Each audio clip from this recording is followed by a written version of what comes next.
आज जो BJP, JJP और कांग्रेस तीनों जो मिलकर चुनाव लड़ रही थी और उसी का नतीजा है कि कांग्रेस की जमानत जब्त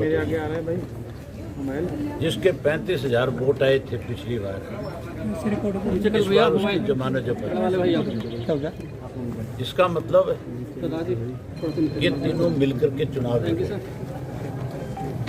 और ये तीनों मिलकर के कहीं ना कहीं इस देश के किसान आंदोलन को कमजोर करना चाहते हैं।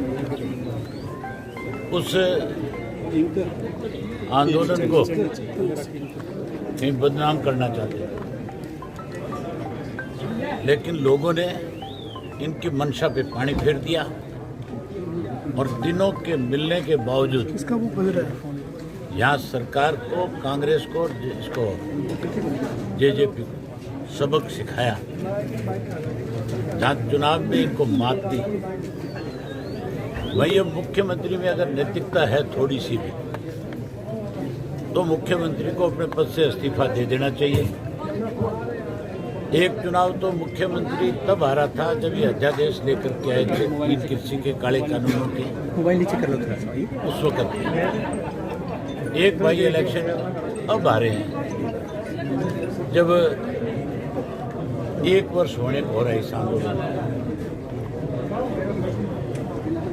मुख्यमंत्री ने जिस ढंग से इस चुनाव के अंदर प्रजातंत्र का मजाक उड़ाया, इलेक्शन कमीशन को लाचार किया, जिस ढंग से हॉर्स ट्रेडिंग करी, पैसा बांटा, खुलेआम बोलियां लगी, करोड़ों सैकड़ों करोड़ रुपए जो है पानी की तरह बहाया गया, उसके बावजूद लोगों ने फिर इनकी मंशा पे पानी फेरने का काम किया। अबे जी भूपेंद्र सिंह हुड्डा का बयान आया था। बिल्कुल, इस जीत का श्रेय 100% किसानों को ही है। मैंने जो इस्तीफा दिया था वो इस्तीफा भी किसान आंदोलन मजबूत हो, कृषि के तीनों काले कानून खत्म हो, इसको लेकर के दिया था। और अब भी मैं दीपावली के बाद टीकरी बॉर्डर भी जाऊंगा और सिंधु पे बॉर्डर पे भी जाऊंगा और एक बार जाकर के फिर उनसे पूछूंगा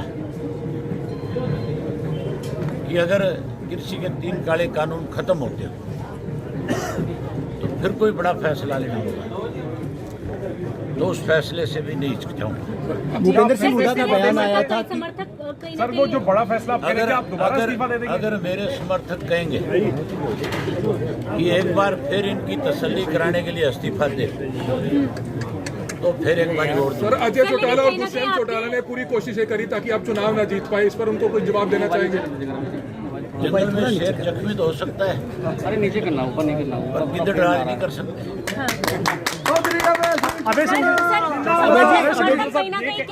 सर बीजेपी के बहुत खिलाफ माहौल था, बीजेपी के बावजूद बीजेपी ने आपको कड़ी टक्कर दी, तो इसको आप कैसे देखते हैं? बीजेपी ने कोई टक्कर नहीं दी। बीजेपी जेजेपी मिलकर के कांग्रेस तीनों चुनाव लड़ रही। अगर निष्पक्ष चुनाव होता, अगर हॉर्स ट्रेडिंग ना होती, पैसा ना बढ़ता, तो मैं 100% 50,000 से ज्यादा वोट से जीतता। फिर मेरे सामने लड़ने वाले दोनों की जमानत जब्त होती, फिर किसी की। सर समर्थक कहीं ना कहीं कह रहे हैं कि जीत की खुशी के साथ साथ जो लीड कहीं ना कहीं कम रहेगी उसके लिए मलाल भी है, क्या आप भी कुछ ऐसा महसूस करते हैं?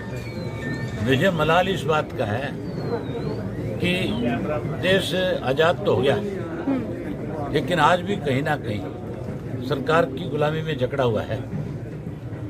अगर आज़ाद होता, प्रजातंत्र होता, तो फिर हॉर्स ट्रेडिंग नहीं होती, फिर आप मान के चलो चुनाव आयोग की धज्जियां नहीं उड़ती। मैंने 15 कंप्लेंट करी चुनाव इलेक्शन कमीशन को और मेरी एक भी कंप्लेंट का आंसर अब तक नहीं मिला मुझे। अभी अंदर ऑब्जर्वर बैठा है, सर्टिफिकेट लेने के बाद उससे पूछूंगा कि क्या आपकी ड्यूटी केवल मुझे सर्टिफिकेट देना थी या चुनाव निष्पक्ष कराने की? अबे जी इस दिवाली अगर निष्पक्ष कराने की थी तो फिर आपने इस चुनाव के अंदर किस ढंग से पैसा बटा, उस पर क्या संज्ञान लिया? भूपेंद्र सिंह हुड्डा का अभय जी बयान आया था कि मैं ये पूछूंगा बधाई देने की बजाय कि इस्तीफा किस लिए दिया था जब दोबारा विधानसभा में तो जाना मैं पूछूंगा कि तू ये बता, तू ये कैसे कह के आया था कि गोपाल कांडा मेरा मित्र है? ये तो मैं पूछूंगा, वो मुझसे कौन होता है पूछने वाला? ये बीजेपी ये तो मैं असेंबली में पूछूंगा। दिसंबर में सेशन आएगा और उस सेशन में मेरा पहला सवाल भूपेंद्र सिंह हुड्डा से होगा कि आप बीजेपी के साथ मिले हुए थे और आपने वहां कांग्रेस के वोट मांगने की बजाय ये कहा था कि गोपाल कांडा मेरा मित्र है। उसका क्या मतलब था? उसका जवाब मुझे भी चाहिए, प्रदेश की जनता। Sir BJP